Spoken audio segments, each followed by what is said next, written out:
Pendant des années, j'ai terminé chaque séance de Hatha Yoga en me tournant sur le côté droit après Shavasana, sans réellement savoir pourquoi. Jusqu'au jour où j'ai compris ce qui se passe réellement en moi à ce moment précis.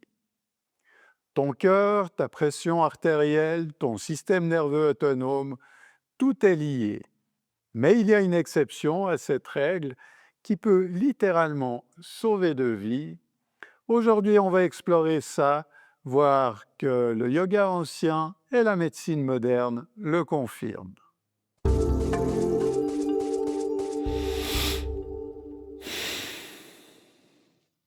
Shavasana, en sanskrit, signifie la posture du cadavre. Ce nom est un peu morbide, mais en réalité très précis. Pendant ces 5 à 10 minutes allongées, ton corps entre dans un état très particulier. Et voilà ce qui se passe vraiment. Ton rythme cardiaque ralentit. En pratique active, on est plus ou moins à 70-90 battements par minute. En Shavasana profond, on va descendre à plus ou moins 55 à 65 battements par minute en moyenne. Ton cœur se repose vraiment.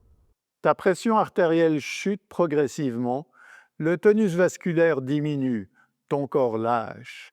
Ton cerveau bascule en onde alpha, entre 8 et 12 Hertz, ni complètement éveillé, ni endormi, un état de conscience modifié très similaire à la phase d'endormissement.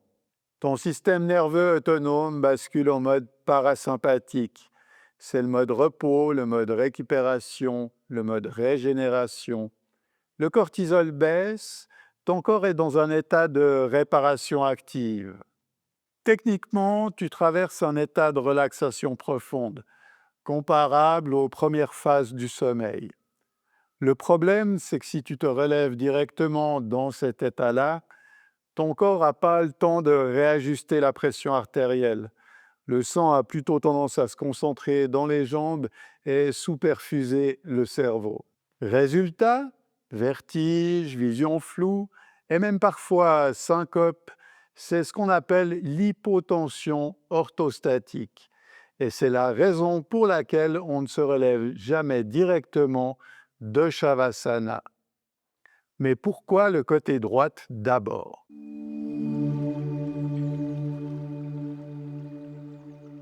En yoga traditionnel, le côté droit n'est pas choisi par hasard.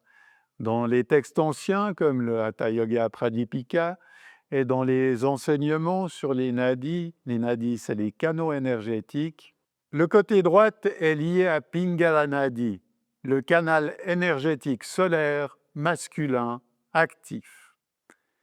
Pingala part de la narine droite, serpente autour de la colonne vertébrale et gouverne le prana, l'énergie vitale, du côté droit.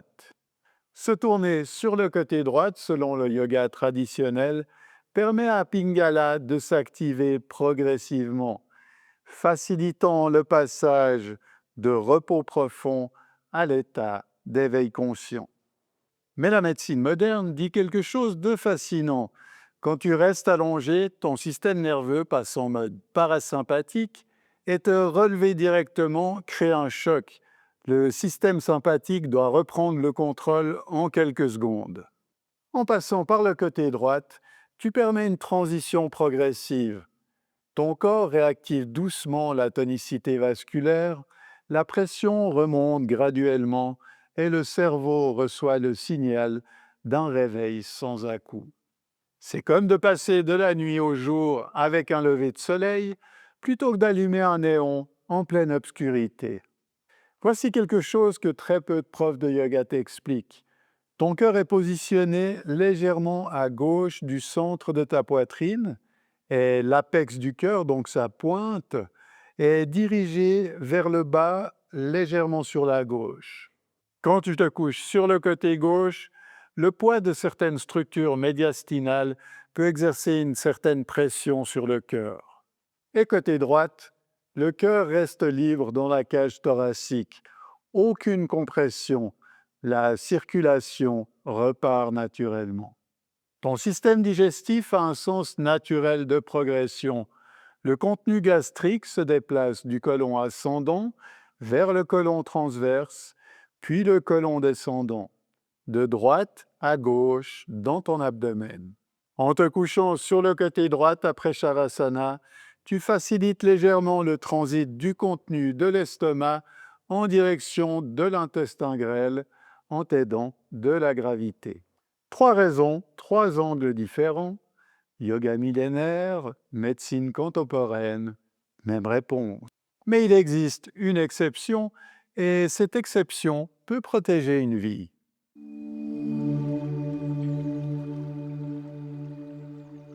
Si tu es enceinte, la règle change complètement. Ici, il n'est plus question d'énergie, il n'est plus question de confort, mais c'est une question médicale qui est largement documentée. À partir du 2e trimestre, environ la 20e semaine, l'utérus, qui est en pleine extension, va venir exercer des pressions significatives sur les structures abdominales et pelviennes et tout ce qui est environnant.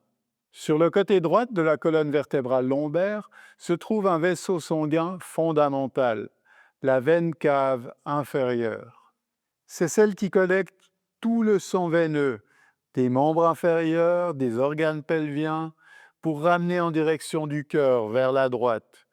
Tout le retour veineux du bas du corps passe par là. Ce qui se passe dans la position sur le côté droit pendant la grossesse, au fil de la grossesse, l'utérus prend du poids et peut venir comprimer la veine cave inférieure. Cette compression réduit le retour veineux vers le cœur.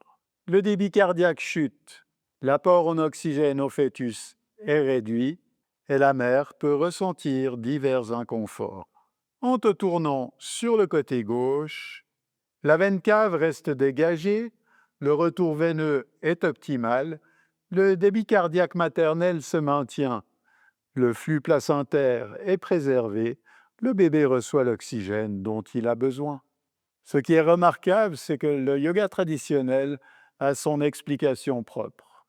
Le côté gauche du corps est gouverné par Ida Nadi, le canal lunaire, féminin, réceptif, nourricier. Ida prend son origine dans la narine gauche. Elle correspond à l'énergie froide, apaisante, protectrice. En yoga traditionnel, coucher une femme sur le côté gauche revient à activer Ida, l'énergie lunaire, l'énergie de la vie, l'énergie de la protection. Ce n'est pas du symbolisme décoratif, c'est une observation de l'expérience humaine qui a été transmise durant des millénaires avant que la médecine ait les mots pour le décrire.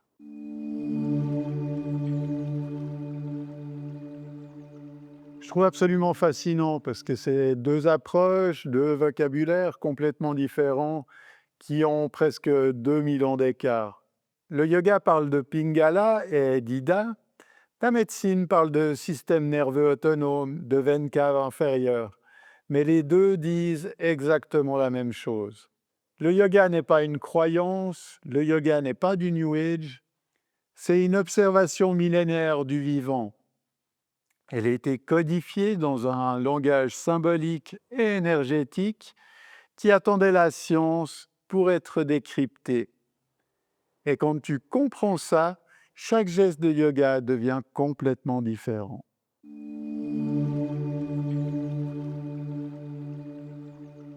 La prochaine fois que tu sors de Shavasana, ne te tourne pas machinalement, sans ton cœur qui reprend son rythme, sans ta respiration qui change, sans l'énergie qui remonte. Ce moment, ce passage de la mort symbolique à l'éveil, c'est le cœur de la pratique. Le yoga, ce n'est pas reproduire des formes correctes, c'est comprendre pourquoi tu les fais. Et quand tu comprends, même le geste le plus simple devient une pratique consciente. Namasté. Abonne-toi à Prana Yoga Life et dis-moi en commentaire si tu savais déjà pourquoi on se tourne sur le côté droit après Shavasana. Parce que le vrai yoga commence quand on arrête de suivre aveuglément. À très vite.